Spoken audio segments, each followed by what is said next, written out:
नमस्कार, स्वागत है आप सभी का। आप देख रहे हैं एनएमएफ न्यूज। आपके साथ मैं हूं नमता चौधरी। 17 जुलाई का दिन था और वक्त हो चला था रात 8 बजे के आसपास का, और अचानक से कोलकाता के एक इलाके में ब्लास्ट होता है। राहत की बात यह रही कि कोई हताहत नहीं हुआ, एक दो लोगों के मामूली से घायल होने की खबर है, लेकिन सवाल यह है कि ब्लास्ट किसने किया, कैसे किया, क्यों किया, किसको डराने की कोशिश थी, क्या मकसद था, इसको लेकर फिलहाल अब एनआईए जांच कर रही है। आज इसी खबर पर विस्तार से चर्चा करेंगे। पंकज जी, एक ब्लास्ट की खबर आती है कोलकाता के बाहरी इलाके राजारहाट से, और अभी तक कुछ भी ऐसा नहीं मिला है जिसको लेकर यह कहा जा सके कि यह कोई उस तरीके का हमला था, कोई बड़ी साजिश थी या डरने की जरूरत है। अच्छा, बहुत भीड़ भाड़ वाले इलाके में नहीं हुआ, बाहरी इलाके में हुआ, तो ये सिर्फ एक एक्सीडेंटल कोई केस था, किसी और चीज से ब्लास्ट हुआ है, या फिर ये वाकई में कोई आतंकवादी घटना थी? कोलकाता के पास एक इलाका है राजारहाट, और वहां एक मोहल्ला है नारायणपुर, और वो नारायणपुर मुस्लिम बहुल इलाका है। वहां पे एक घर है, वहां दो लोगों ने किराए का मकान लिया करीब 15 दिन पहले, और किराए के मकान में वो आते जाते थे, कुछ अनजान लोगों का आना जाना था। जिस तारीख की आप बात कर रहे हैं उस तारीख में सलीम नाम का व्यक्ति जो कि वहां रेंटर है, वो आता है और एक पैकेट लेकर आता है, थैला है जो कि बंगाल में यूज करते हैं, वो प्लास्टिक थैली को जो सब्जी वगैरह लेने के लिए इस्तेमाल करते हैं, वो स्टिच थैली होती है। मकान मालिक जो महिला है वो पूछती है कि इसमें क्या है। उसने कहा खाने का सामान है, और खाने का सामान और एक बच्ची को अंदर रख के जाता है, और 15 मिनट बाद धमाका होता है, बूम। वो बच्ची बुरी तरह घायल है, ऊपर वाले का शुक्र है कि वो बच गई।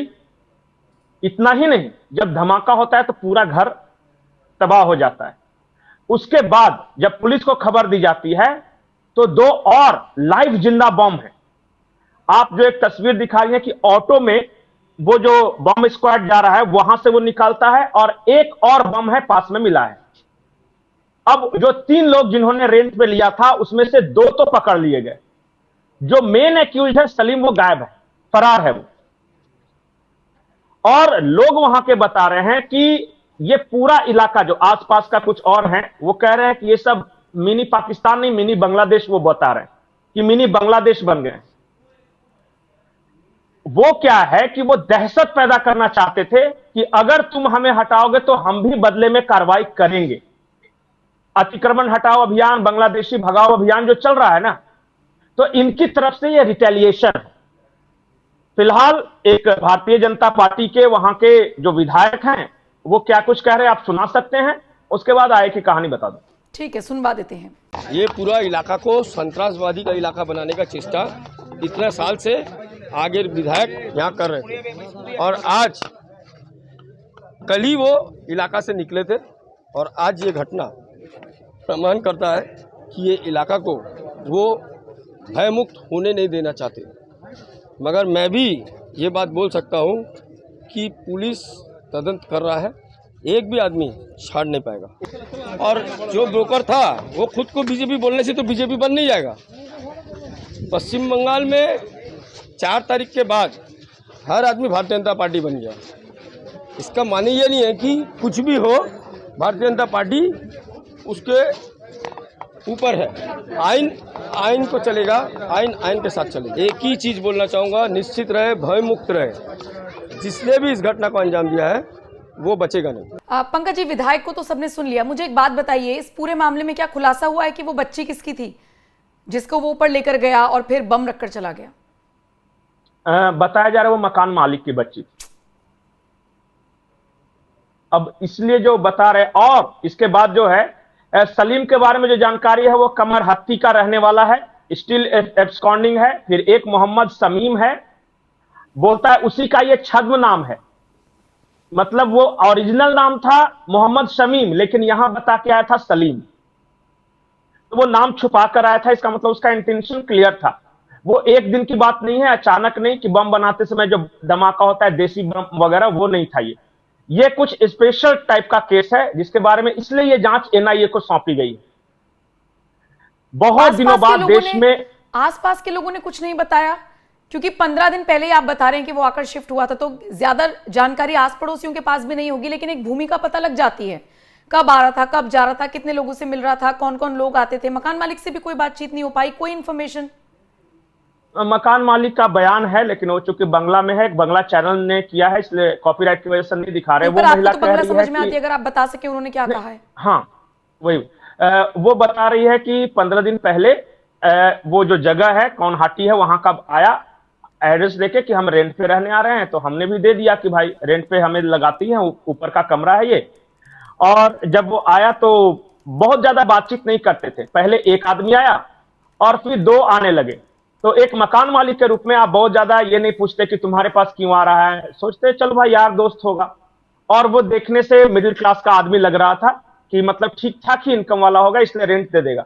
बोला कि हमने आधार कार्ड किया और पुलिस वेरिफिकेशन के लिए अप्लाई किया हुआ था, लेकिन चूंकि तुरंत ये हो गया तो अब आई भी थी पुलिस, उसने सब अपना बता दिया कि ठीक है, एक लोकल एसएचओ टाइप का आदमी कोई हो सकता है, हवलदार आया होगा जो कि स्टैंडर्ड जो प्रोसीजर फॉलो करते हैं। जब बम धमाका हो गया तो पुलिस उसे ढूंढ रही है और उसका फर्जी है डॉक्यूमेंट। ये तो शुक्र है कि ये बम था, उतनी इंटेंसिटी का नहीं था। हो सकता है ट्रायल किया होगा, हो सकता है किसी और जगह पे बड़े धमाके की साजिश होगी, इसीलिए पहले ये सीआईडी जांच कर रही थी। लेकिन सीआईडी से जब लगा कि कुछ टेरर एंगल इसमें हो सकता है, इसलिए जांच एनआईए को सौंप दी गई है। कलकत्ता के वो डीसीपी वहां पे हैं, वो कुछ बता रहे हैं, एक बार उनका बयान सुना देते हैं।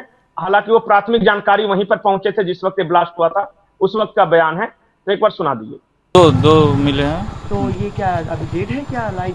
ये बोल नहीं सकते, अभी लेके गए हैं, जेहेतु ये मोहल्ला है, यहाँ से लेके देखा जाएगा क्या कोई भी इस घटने में कोई अभी अंडर इन्वेस्टिगेशन है, अभी इन्वेस्टिगेशन प्रोसेस में कुछ बोल नहीं सकते, रिवील नहीं कर। पंकज जी, ये इन्फॉर्मेशन, ये जो जानकारियां दी जा रही हैं या नेता लोग क्या कह रहे हैं, ये तो सबकी समझ में आ गया, लेकिन इन सबसे इतर फिर अगर आप कह रहे हैं कि ये लोग रिटेलिएट कर रहे हैं सरकार के फैसले को देखते हुए, तो फिर तो मतलब आगे भी खतरा है। बिल्कुल बिल्कुल बिल्कुल। बंगाल में मैं बार बार बोलता हूं कि वेस्टर्न फ्रंट पे हमने अपने आप को बहुत हद तक सिक्योर कर लिया है। अब पाकिस्तान की तरफ से इस तरह की कोशिश को अंजाम दिया जाए, मतलब मुझे ऐसा संभव नहीं लगता। लेकिन हमारा ईस्टर्न बॉर्डर, खास करके वो पश्चिम बंगाल वाला और वो त्रिपुरा मेघालय वाला, अभी भी उतना सुरक्षित नहीं है जितना वेस्टर्न बॉर्डर है, और बड़े पैमाने पर वहां भी आतंकी संगठन सक्रिय हैं। हालांकि मेन स्ट्रीम मीडिया में पाकिस्तान को लेकर ज्यादा कवरेज होता है और बांग्लादेश बॉर्डर को लेकर अब होने लगा है, पहले तो बहुत कम होता था। लेकिन याद रखिए कि वहां अंसारुल बंगला, हुजी, अलकायदा, जमाते इस्लामी बांग्लादेश वगैरह तरह के आतंकी संगठन है जो बॉर्डर के दोनों तरफ सक्रिय थे। ममता के कार्यकाल में तो लगभग दोनों तरफ सक्रिय थे, आते जाते रहते। आज भी उनके बहुत सारे लोग बंगाल में हैं, बिल्कुल सफाया नहीं हुआ है। तो एक तरह से आपने देखा हो कि हाल में ही अलकायदा से जुड़ा हुआ लोग पकड़ा गया, और आसाम बॉर्डर पे फिर बंगाल में पकड़ा गया है आतंकी। तो बंगाल में को अभी बहुत ध्यान से देखने की जरूरत है। वो कुछ अनटुवर्ड्स हैपनिंग कर सकते हैं कि चलो कम से कम कलकत्ता या बंगाल का कोई शहर हो सकता है कि इस तरह की एक्टिविटी हो, धमाके के चपेट में आ जाना, कोई आतंकी हमला कर देना, लोन वुल्फ अटैक कर देना। लोन वुल्फ अटैक वो होता है कि अकेला आतंकी आता है और वो चाकूबाजी करके हाँ और भीड़ में घुस के ये मारता है। इन सब चीजों से भी सावधान रहना है, सतर्क रहना है। मैं पैनिक नहीं फैलाना चाहता। मुझे पता है कि सरकार लगी हुई है, बंगाल के सैनिटाइजेशन प्रोग्राम में भी चल रहा है, मतलब साफ सफाई अभियान, लेकिन थोड़ा सा पेशेंस रखना होगा। बिल्कुल, और ये हुआ है।